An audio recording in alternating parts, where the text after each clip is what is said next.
बिस्मिल्लाहिर्रहमानिर्रहीम।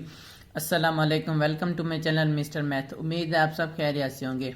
आइए चलते हैं अपने PPSC mathematics chain rules series के क्वेश्चन नंबर 33 की तरफ।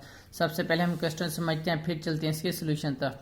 क्वेश्चन कहता है कि इफ़ 3 men और 6 boys can do a piece of work in 10 days working 7 hours a day, how many days will it take to complete a piece of work twice as large with 6 men and 2 boys working together for 8 hours a day? Question में बताया गया है कि 6 लड़के या तो 3 आदमी एक काम को ख़त्म करते हैं 10 दिन में और 7 घंटे वो काम करते हैं, ठीक, पर डे। तो वो कहते हैं वहीं जो काम है अगर वो काम ट्वाइस हो जाए यानी कि 2 गुना हो जाए तो 6 आदमी प्लस टू बॉयज यानी कि 6 आदमी और बॉयज दोनों इकट्ठे मिलके अगर कितने दिनों में वो काम ख़त्म करेंगे। अगर 8 डे पर डे के हिसाब से वो काम करें तो 8 आवर्स। तो चलें क्वेश्चन स्टार्ट करते हैं। यहाँ पे हमें 4 फील्ड्स दी गई हैं, एक बॉयज़ या मैन, एक बॉयज़ या मैन इन दोनों में से एक दिया गया, दूसरा हमें वर्क दिया गया है, तीसरा हमें डेज दिया गया और चौथा हमें आवर्स दिया गया, टाइम दिया गया। तो चलें स्टार्ट करते हैं। पहले हम क्या करते हैं, या तो हम मैन या तो बॉयज़ के हिसाब से करते हैं। मैं बॉयज़ के हिसाब से कर रहा हूँ, आपकी मर्जी, आप मैन के हिसाब से भी कर लेते हैं।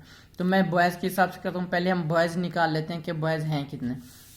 तो क्वेश्चन के मुताबिक हमें बताया गया है कि हमारे पास 3 आदमी, ठीक, वो इक्वल हैं 6 बॉयज़ के यानी कि 6 लड़के के इक्वल हैं, ठीक।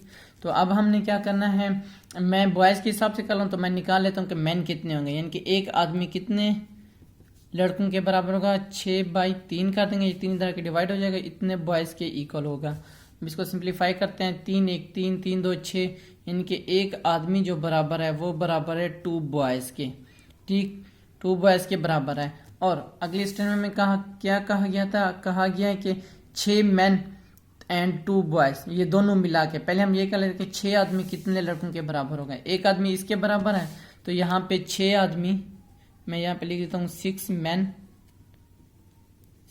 मैन बराबर होगा, यहाँ से 6 मल्टीप्लाई कर देंगे, 6 मल्टीप्लाई बाई 2 इंटू बॉयज़, ये हो जाएगा इज इक्वल टू 12 बॉयज़। 6 आदमी कितने बॉयज़ के बराबर होगा, 12 बॉयज़ के बराबर हो जाएगा।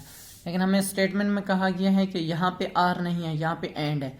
फर्स्ट स्टेटमेंट में आर है तो यहाँ पे एंड का मतलब 2 बॉयज़ और जमा भी कर दो, 6 मैन प्लस 2 बॉयज़। अब 6 मैन कितने हमारे पास, 12 बॉयज़ हैं, तो 6 मैन प्लस 2 बॉयज़ कितने हो जाएंगे, 6 मैन प्लस 2 बॉयज़, तो ये हमारे पास हो जाएंगे 12। 6 मैन 12 के इक्वल है और जमा 2 बॉयज़ कर देंगे तो ये हमारे पास हो जाएगा कितना, 2 12 और 2 14 बॉयज़, यानी कि हमारे पास 14 बॉयज़, 6 मैन प्लस 2 बॉयज़ हमारे कितने हो जाएंगे, 14 मैन के इक्वल हो जाएंगे, 14 बॉयज़ के इक्वल हो जाएंगे। तो चलिए अब क्वेश्चन को स्टार्ट करते हैं। अब इसको मैं यहाँ पे लिख लेता हूँ डेज। एक हमें फील्ड दी गई है डेज और हमें दूसरी फील्ड दी गई है बॉयज़ और हमें तीसरी फील्ड दी गई है टाइम और हमें चौथी फील्ड वर्क दिया गया है, ठीक। अब ये देखें, मैंने आपको पहले बताया मैं बॉयज़ के हिसाब से कर रहा हूँ, इसलिए मैंने कंपेयर कर लिया कि कितने आदमी कितने बॉयज़ के इक्वल हो गए। तो अब मैन के हिसाब से भी कर सकते हैं। तो अब हमें फर्स्ट स्टेटमेंट में बताया गया है कि 10 दिन उनको लगते हैं, कितने बॉयज़ को, 6 बॉयज़ को या 3 मैन को। हम बॉयज़ के हिसाब से करें तो मैं यहाँ बॉयज़ लिख रहा हूँ, 6 बॉयज़ को 10 दिन लगते हैं। अगर वो 7 घंटे पर डे के हिसाब से करें तो वो एक वर्क को कंप्लीट करता है डब्ल्यू के हिसाब, ठीक, मैं उसको डब्ल्यू कह देता हूँ जो वर्क कंप्लीट कर रहे हैं। अब सेकेंड स्टेटमेंट में बताया गया कि कितना दिन लगेंगे। अब 6 मैन प्लस 2 बॉयज़ हों तो कितना होता है, वो हमारे पास 14 बॉयज़ होता है। 14 बॉयज़ कितने घंटे काम करें, 8 घंटे काम करें, तो वो जो वर्क है वो ट्वाइस हो जाए, तो ट्वाइस वर्क 8 घंटे, ट्वाइस वर्क 14 बॉयज़ 8 घंटे पर डे के हिसाब से, तो कितने दिन उनको लगेंगे, हमने ये चीज़ मालूम करनी है। तो जो फील्ड हमने मालूम, हमारे पास 3 या 3 से ज़्यादा फील्ड आ जाए तो वो हमारे कंपाउंड प्रोपोर्शन का क्वेश्चन होता है। तो कंपाउंड प्रोपोर्शन में हम क्या कहते हैं, जिस फील्ड को हमने मालूम करना है बाकी सब फील्ड उनसे कंपेयर करेंगे।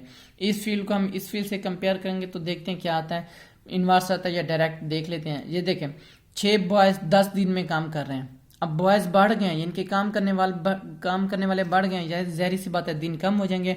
ये इन्वर्स प्रोपोर्शन है। इन्वर्स में क्या होता है, या तो एक तीर ऊपर होता है एक तीर नीचे होता है। आपकी मर्जी, किसी भी फील्ड का ऊपर रखें या किसी भी फील्ड का नीचे। मैं इस फील्ड का ऊपर रख रहा हूँ, इस फील्ड का नीचे रख रहा हूँ, ये इन्वर्स हो गया। अब इस फील्ड को मैं कंपेयर करता हूँ इस फील्ड से, तो अब देखें 7 आवर्स पर डे वो हिसाब करें तो उनको 10 दिन लग रहा है। अब ने काम करने का टाइम बढ़ा दिया, 8 घंटे कर गए, सारी सी बात है दिन कम होगा। ये भी आपस में इन्वर्स है। इन्वर्स में एक तीर फील्ड का ऊपर होता है एक का नीचे होता है। अब इस फील्ड का ऑलरेडी ऊपर है तो हमें इसका नीचे करना पड़ेगा। अब इस फील्ड को चेक करते हैं इससे, तो अब वो देखें, वो कहते हैं 10 दिन में एक वर्क कंप्लीट होता है। अब वर्क ट्वाइस हो गया, यानी कि 2 गुना ज्यादा काम हो गया, तो दिन भी ज्यादा लगेंगे। जितना ज्यादा काम होगा उतने ज्यादा दिन होंगे। तो ये डायरेक्ट है, बाकी सब इनवर्स हैं। ये डायरेक्ट है। डायरेक्ट में क्या होता है, या तो दोनों तीर ऊपर होते हैं या तो दोनों तीर नीचे होते हैं। इसका ऊपर है तो हमें इसका ऊपर ही करना पड़ेगा, हम नीचे नहीं कर सकेंगे क्योंकि इसका ऊपर है। डायरेक्ट का मतलब यही होता है, या तो दोनों ऊपर हो या तो दोनों नीचे हो। तो अब हम टेल वाली साइड ऊपर और डिवाइड कर देंगे, हेड वाली साइड इक्वल कर देंगे, टेल वाली साइड ऊपर डिवाइड हेड वाली साइड मल्टीप्लाई टेल वाली साइड ऊपर डिवाइड हेड मल्टीप्लाई टेल वाली साइड ऊपर डिवाइड हेड। अब हम क्या करेंगे, W इस W से कैंसिल हो जाएगा, X इज इक्वल टू आ जाएगा 6 डिवाइड 14 मल्टीप्लाई 7 डिवाइड 8, ये वाला 2 मल्टीप्लाई, और ये 10 इधर डिवाइड हो रहा है, इधर जब इज इक्वल टू इस तरफ आएगा तो मल्टीप्लाई हो जाएगा, मल्टीप्लाई 10। तब हमारे पास क्या आंसर आ जाएगा, 7 1 7 7 2 14, ठीक। 2 ये 2 से कैंसिल हो गया। अब इसको 2 पर डिवाइड करें, 2 4 8 2 3 6 आ जाएगा। फिर इसको 2 पर डिवाइड करें, 2 2 2 2 5 10 हो जाता है। अब 5 ऊपर 3 और 5 रह गया, नीचे सिर्फ 2 रह गए। अब यहाँ पे x is equal to 3 multiply by 5 कितना होता है, 15 डिवाइड 2। तो जब हम 15 को, ये देखिए, जब हम 15 को 2 पर डिवाइड करेंगे तो हमारे पास क्या आंसर आ जाएगा, 15 डिवाइड 2, 2 7 14 होता है, ठीक। 5 में से 4 गया, बाकी आ जाता है 1, ये 4 है, ठीक। 1, अब 1 छोटा हो गया 2 बड़ा है, तो यहाँ पे हम पॉइंट लगेंगे, यहाँ 0 5, ये 10 हो जाएगी, यानी कि 7.5 हमारा आंसर आता है। यहाँ पे मैं लिख देता हूँ x is equal to 7.5 days, ये हमारा राइट आंसर है। ये मेरे YouTube चैनल का नेम है मिस्टर मैथ। अब मिस्टर मैथ 153 लिखेंगे, डायरेक्ट मेरा चैनल आ जाएगा। मैंने अपने चैनल पर प्लेलिस्ट बना के रखी है जिसमें 2023, 22, 21, 20 एंड सो ऑन PPSC के मॉडल पेपर सॉल्व में, और लिंक मैंने डिस्क्रिप्शन में दे दिया है। ये मेरे फेसबुक का पेज, आप इसको भी फॉलो करें। ये मेरे इंस्टाग्राम की ID है। अगर आपको कोई भी इशू पेश है तो मुझे इंस्टा पर मैसेज कर सकते हैं। थैंक यू, अल्लाह हाफिज़। मिलते हैं एक और नेक्स्ट क्वेश्चन की तरफ।